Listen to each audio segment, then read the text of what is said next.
Oh, what fresh hell is this? Before we watch this video, it would be helpful if you go watch V's video on this called Sweeping for Grummz, which is linked down below. Go get lectured by V and then come back here. Well, I will do the same thing and then we can decide who gave the better lecture. I'll give you some time, it'll be me.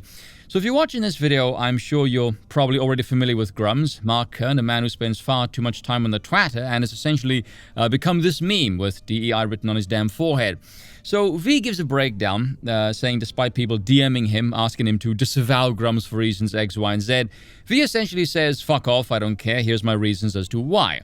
And I can respect that, because I am much the same way. If you do good work, what you do outside of that is of no concern to me. I think the example that I gave before is, say a bodybuilder gave me good exercise advice and I found out he's a serial killer, the advice still works. I don't care if he's some homicidal maniac as far as the advice is concerned. So let me explain my worldview here for a moment. He who has command of resources and who's willing to use force rules the masses. That is essentially society in a nutshell. And Grummz operates very much like every other schmuck who believes in democracy, the fairy tale fantasy of bottom-up people power, which is not real, by the way. That whole vote with your wallet nonsense is bullshit.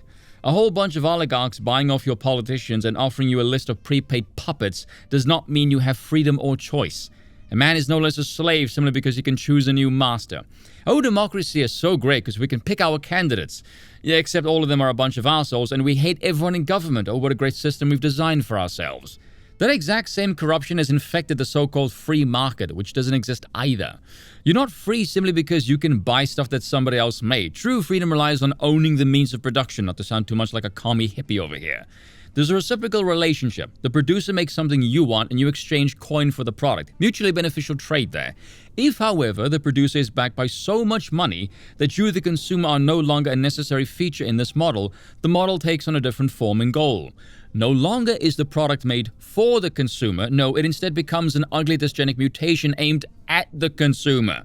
Where I disagree with V on Grummz, though, I can sum up in 5 simple words.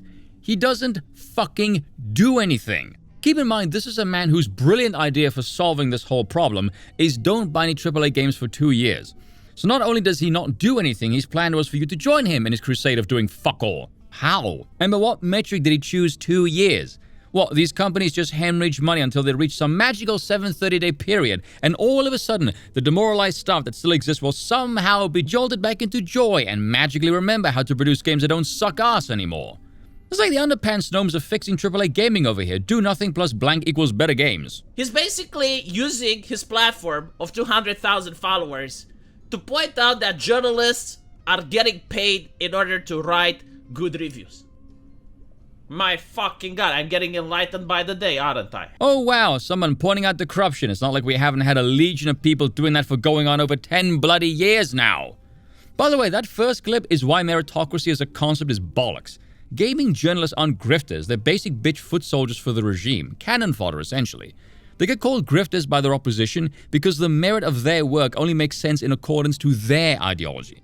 And they're very good at their jobs, by the way, which is to antagonize you and keep your attention by maintaining you in a state of perpetual rage. And people are suckers for it because it's cheap and effective, it's a drug. By the way, this is why I don't do this content on a regular basis because I see it as a narcotic. It's the same thing over and over again. Like, how many videos can be made about this? These journalists suck. They hate the consumer. This female is ugly. She has a man jaw, broad shoulders, no hips and ass, blah, blah, blah, blah. Who the hell cares? I see this stuff every damn day and ask myself, how does this get rid of the activists or the corruption? How do people do that kind of content every damn day? I will never understand. I would bore myself into a coma because you're not going to nag these cretins out of power either. It's why the whole spreading awareness thing is a joke. Spreading awareness of cancer does not stop the growth of cancer. Saying the food sucks does not make better chefs appear as if by magic. More critics does not make better artists. Oh, we're waking up the normies. Normal people don't matter, ever. They're sheep, dullards, iron filings to be pulled by magnets of power. Andrew Wilson had this great line, it's not enough to destroy people's worldview, you have to give them something to replace it with. And it couples well with one of Yavon's lines, create greatness as if your enemies don't even exist. An academic agent pointed this out as well. In the dialectic, they should be reacting to you, not vice versa. If they're reacting, you're winning. If you're reacting, you're losing. And the reason why this matters is because the time and energy being channeled is not constructive, only destructive. Grummz, despite his so-called pull within the industry, having been a lead designer for Blizzard, what does he actually do with it? Nothing. Jack shit. He sits on the twat and regurgitates stuff that anyone paying attention already knows. He says nothing new. I asked this on a Discord server with some buddies of mine. Have any of these people said anything groundbreaking about gaming in the last 5 years? No. Grummz hasn't made a dent in anything, and he never will either. Has gaming gotten better or worse in the last decade?